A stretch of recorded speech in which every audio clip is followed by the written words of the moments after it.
ഈ ദിവസങ്ങളിലൊക്കെ വളരെ ക്രൂരമായിട്ടുള്ള ചില കൊലപാതകങ്ങളെ കുറിച്ചെല്ലാം നമ്മൾ കേൾക്കുന്നുണ്ട്. ചവിട്ടിക്കൊല പോലെയുള്ള കാര്യങ്ങളൊക്കെ.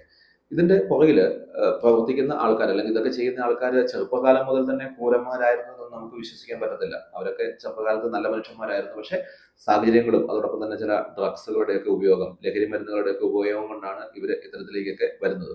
ഒപ്പം തന്നെ ഇവർ ചിലപ്പോൾ ചില മാനസികമായിട്ടുള്ള രോഗങ്ങളുണ്ടാവാം. നാർസിസ്റ്റ് പേഴ്സണാലിറ്റി പോലെയുള്ള, അല്ലെങ്കിൽ അത്തരത്തിലുള്ള മാനസിക രോഗങ്ങളൊക്കെ ഒരുപക്ഷെ ഉണ്ടാവാം.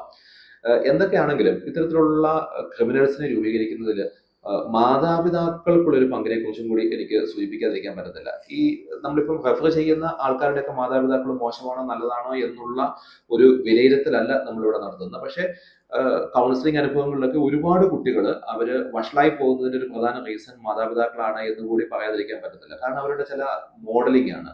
ഈ കുട്ടികൾ മോഡൽ ചെയ്യും മാതാപിതാക്കളെ എന്ന് പറഞ്ഞു കഴിഞ്ഞാൽ, കുട്ടികളുടെ മുമ്പിൽ വെച്ച് വലിക്കുന്ന, കുട്ടികളുടെ മുമ്പിൽ വെച്ച് മദ്യം ഉപയോഗിക്കുന്ന ഒരു വ്യക്തി, ആ വ്യക്തിയെ മോഡൽ ചെയ്യാൻ വേണ്ടിയിട്ട് മക്കൾ ശ്രമിക്കുന്നതിൻ്റെ അകത്ത് യാദൃച്ഛികമായിട്ടുള്ള സംഭവങ്ങളൊന്നുമല്ല, അത് സ്വാഭാവികമായിട്ട് നടക്കുന്ന ഒരു കാര്യമാണ്.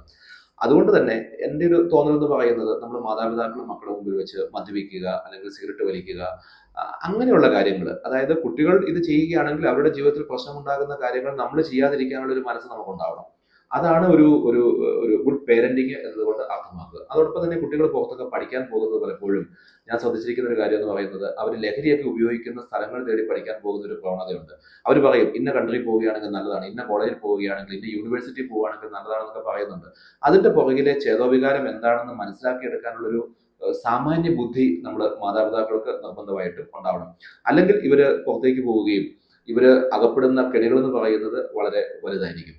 അതോടൊപ്പം തന്നെ കുട്ടികളിൽ ഉണ്ടാകുന്ന ചില മാറ്റങ്ങൾ, പ്രത്യേകിച്ച് അവര് സാധാരണ ചെയ്യുന്ന രീതികളല്ല പല കാര്യങ്ങളും ചെയ്യുന്നത്. ഉദാഹരണം പറഞ്ഞു കഴിഞ്ഞാൽ, കഥ അടച്ച് കുറ്റിയിട്ട് ഒരുപാട് സമയം ഇരിക്കുക, ടോയ്ലറ്റിൽ ഒരുപാട് സമയം സ്പെൻഡ് ചെയ്യുക, ഇവരുടെ ദേഹത്തെ ചില പാടുകൾ ഉണ്ടാവുക, അങ്ങനെയൊക്കെയുള്ള പ്രശ്നങ്ങൾ കണ്ടു കഴിഞ്ഞാൽ ഇവര് എന്തോ ഒരു പ്രശ്നത്തിൽ കൂടിയാണ് കടന്നു പോകുന്നത് എന്ന് നാം മനസ്സിലാക്കണം.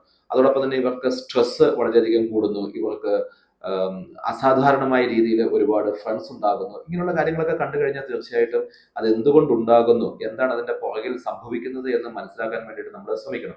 പലപ്പോഴും കുട്ടികളെയൊക്കെ നമ്മൾ കൺഫ്രണ്ട് ചെയ്യുമ്പോൾ, അവരോട് നേരിട്ട് കാര്യങ്ങൾ അരിശത്തോടു കൂടി ചോദിക്കുമ്പോൾ അവർ റിബിലിയസ് ആയി മാറാറുണ്ട്. അങ്ങനെയുള്ള കാര്യങ്ങൾ ചെയ്യേണ്ട, ഒരു എക്സ്പെർട്ടിന്റെ സഹായം തേടുകയാണ് എപ്പോഴും നല്ലത്.